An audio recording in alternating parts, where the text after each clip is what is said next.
Ce programme vous est offert par Illico Cash.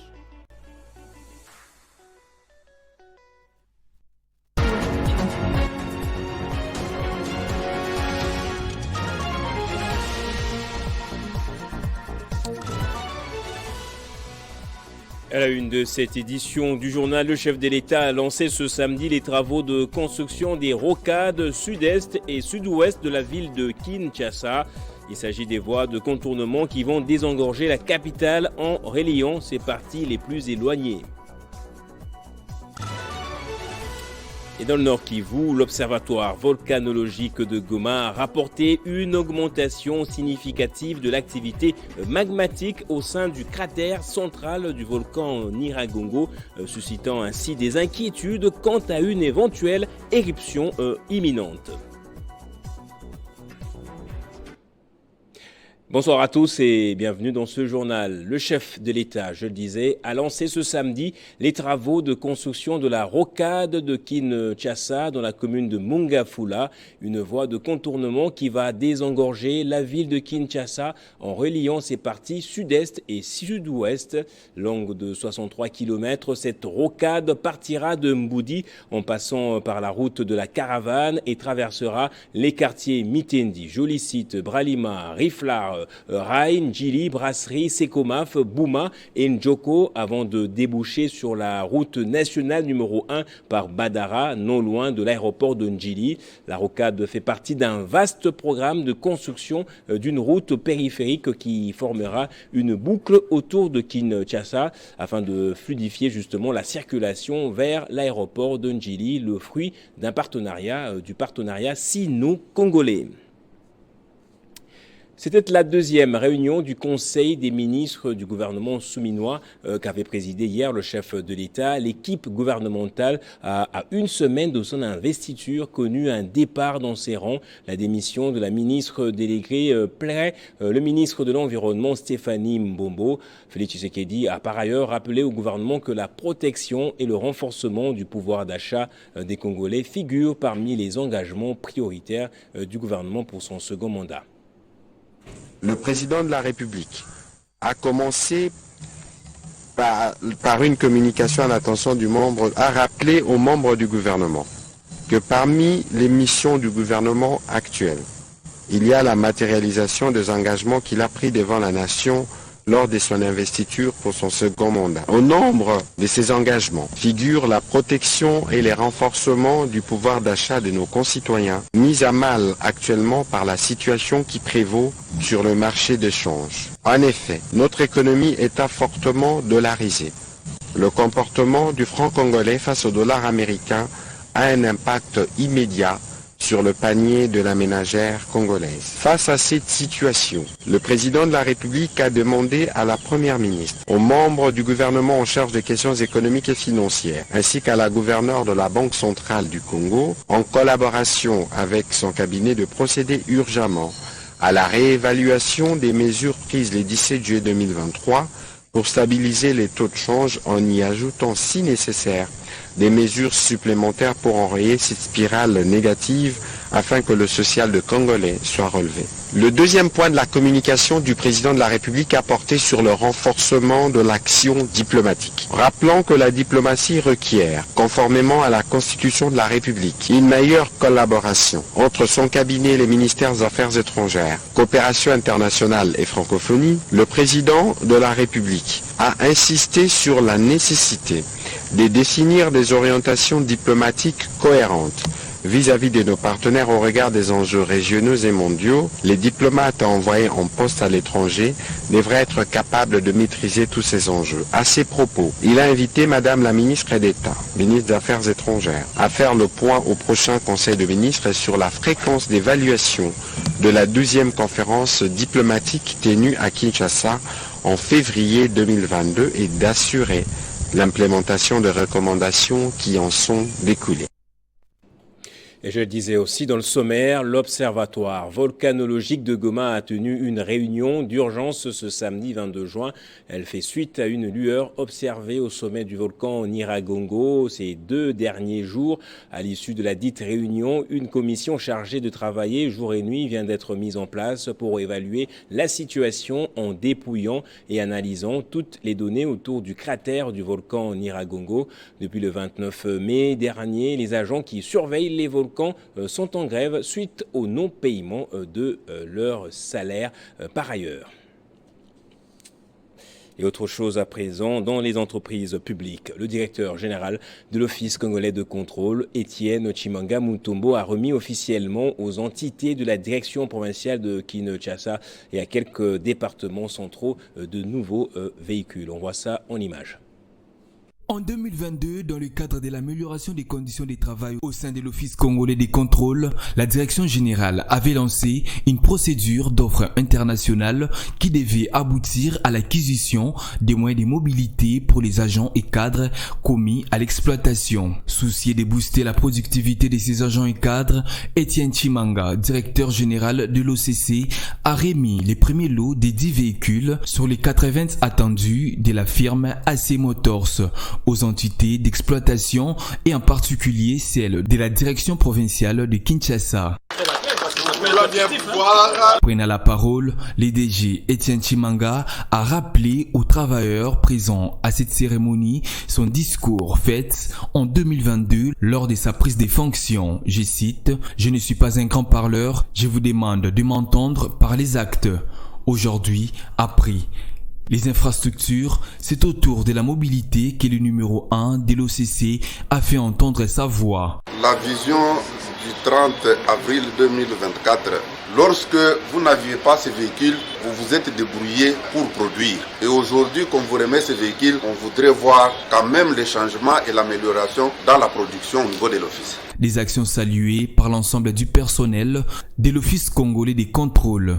Prenant la parole, au nom des travailleurs, le président de la délégation syndicale nationale a remercié la direction générale et a appelé les agents et cadres à garder précieusement cet outil de travail. Cette cérémonie s'est tenue en présence des hauts cadres de cette entité, notamment la DGA Christelle Mwabilou, qui s'est toujours investie dans la redynamisation des agents et cadres de l'OCC. Et puis en politique, la jeunesse du parti Alliance des démocrates chrétiens du Congo, ALDEC en sigle, était en conférence ce samedi dans la salle Monseigneur Marini autour du thème « La relève durable ». Au cours de cette activité, l'idéologie du parti a été vulgarisée auprès de cette jeunesse.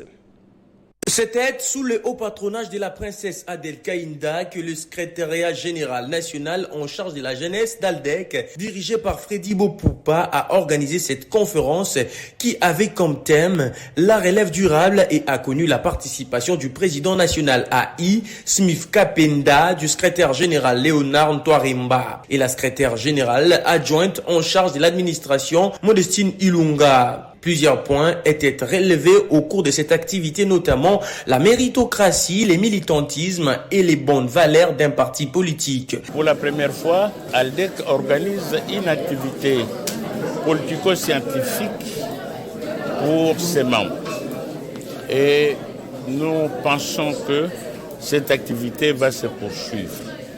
Nous avons beaucoup de secrétaires nationaux, chacun en charge d'eux, chacun en charge d'eux. Aujourd'hui, c'est le secrétaire national en charge de la jeunesse qui a pris le devant pour essayer de permettre à la hiérarchie du parti d'apporter des instruments et des équipements nécessaires à la jeunesse du parti pour savoir comment booster le développement et comment améliorer la qualité des services par la méritocratie au sein de notre parti. Après les exposés de ces 3 intervenants, une série de questions et réponses entre cadres et militants s'est effectuée au travers les questions des différents jeunes. De ces partis, les dirigeants se disent satisfaits car, selon eux, ces jeunes ont intériorisé l'idéologie du parti, l'air transmise. Et puis bientôt, l'organisation de l'édition 2024 du concours Miss Indépendance. Elle est organisée par la fondation UMWE et vise essentiellement la mise en valeur de la jeune fille congolaise en faisant d'elle artisane de la paix et du développement. Le résumé de ce point de presse avec Benjamin Moudiata. Lors de ces points de presse, il était question pour la fondation Umwe d'éclairer toutes les zones d'ombre liées à l'organisation du concours Miss Indépendance, devant les chevaliers de la plume de différents médias de la RDC et les partenaires de Miss Indépendance. Véronique Kachala, initiatrice de Miss Indépendance RDC, a fait le point sur les contours du dit concours. Il y a 3 bourses, 3 finalistes. Elles vont se former en Allemagne à partir du mois de janvier jusqu'en avril. Nous avons inscrit les 3 finalistes au Cali pour apprendre l'anglais. Les filles proviennent de 26 provinces de la RDC. Donc je pense que c'est un plus de celles qui ne vont pas être élues. Elles ont gagné quelque chose de plus sur l'autonomisation. Pour sa part, Véronique Elisabeth Tchalabebel, la formatrice, a fixé l'opinion sur les différentes formations données au bénéfice des Miss. Elles ont eu pendant leur court moment de formation, la formation sur comment rédiger un projet bancable, comment continuer sa formation en ligne, à l'aide du téléphone qu'ils ont, qui est un grand instrument de formation. On a essayé de parler avec elles comment ils peuvent gérer cet instrument à leur formation plutôt qu'à la destruction intellectuelle de ce qu'ils ont déjà comme acquis sur le plan éducationnel. Signalons que cette édition de Miss Indépendance 2024 s'inscrit sous le thème promotion de la diversité des ressources du Congo avec la femme en tant qu'artisan. Et la soirée de gala aura lieu le 29 juin 2024 à 18h au chapiteau Roval Event Restaurant 19. Et on va terminer par ici le programme des obsèques de Jean Mukulu Kasongo, ancien léopard de la RDC, sera connu sous peu. Et le gouvernement congolais va prendre en charge l'organisation de ces obsèques. C'est ce qu'a dit le ministre des Sports, le nouveau, lors d'une audience avec les membres de famille de l'illustre disparu. Décédé vendredi 7 juin des suites d'une maladie, l'ancien léopard Jean Mukulu Kasongo alias Korando sera bientôt enterré. Sa famille entreprend des démarches pour que cette légende du football congolais soit inhumée en toute dignité vu des loyaux services qu'il a rendus à la nation. Conduite par les députés nationaux, Jéridika Lamajed, la délégation composée des membres de la famille a rencontré les ministres des Sports et Loisirs dans son cabinet de travail pour échanger sur l'organisation de ces obsèques.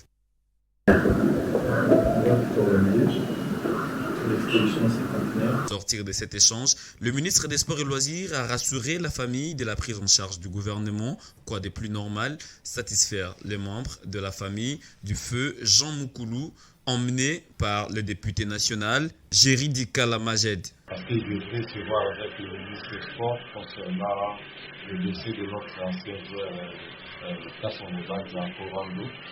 Donc c'est comme ça qu'il y a eu cette rencontre entre les membres de la famille, les amis de Kasongo Banza et le ministre des Sports. Donc le ministre il a été très ouvert, il a accepté d'échanger un peu avec sa famille. Il s'est mobilisé pour qu'il puisse prendre en charge et la responsabilité de tous les obsèques par rapport au décès de Kasongo Banza. Bon, nous ne pouvons que remercier son Excellence le ministre des Sports du de nous avoir accordé cette audience afin que la famille puisse se réjouir, puisse se décharger aussi par rapport à la situation du deuil. L'un de ces 4, le programme de funérailles sera connu. Pour rappel, Jean Mukulu a été révélé au grand public en portant les couleurs de l'ASV Club, ce qui va les booster au niveau de l'équipe nationale où il sera très apprécié par le public qu'il l'avait surnommé à Mokashi. On va prendre le rappel des titres à présent.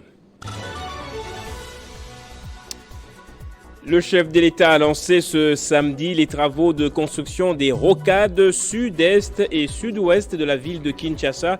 Il s'agit des voies de contournement qui vont désengorger la capitale en reliant ses parties les plus éloignées. Et dans le Nord Kivu, l'Observatoire volcanologique de Goma a rapporté une augmentation significative de l'activité magmatique au sein du cratère central du volcan Nyiragongo, suscitant ainsi des inquiétudes quant à une éventuelle éruption imminente. Et c'est par ici donc que va se refermer ce journal. Merci à vous tous de l'avoir suivi. Vous pouvez également suivre votre chaîne en direct également sur télé50.cd.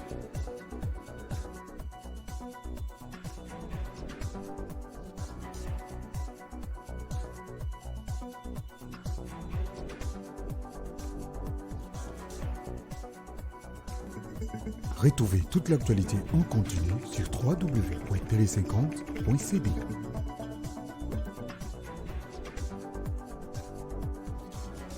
Ce programme vous a été offert par Illico Cash.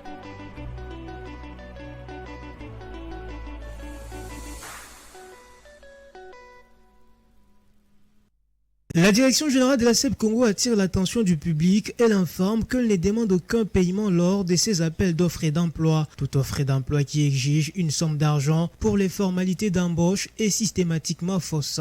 Méfiez-vous donc de ceux qui cherchent à vous escroquer dans les réseaux sociaux et dénoncez-le auprès de la police ou autres services de l'État compétents.